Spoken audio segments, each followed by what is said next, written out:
حضرات گرامی، میں سب سے پہلے آپ حضرات سے یہ عرض کروں گا کہ اس ذات اقدس پر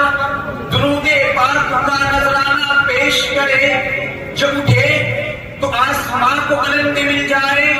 جو بیٹھے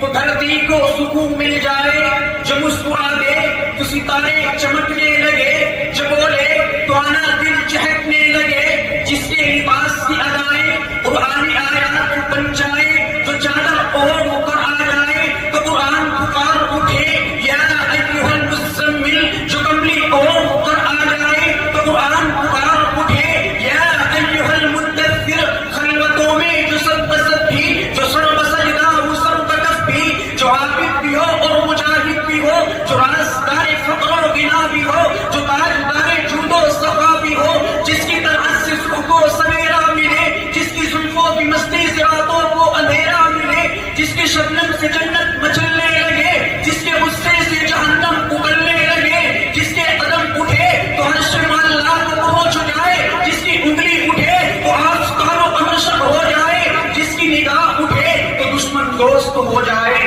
اور جس کے ہوٹھ ہلے تو وحی کے پھول جھڑنے لگے۔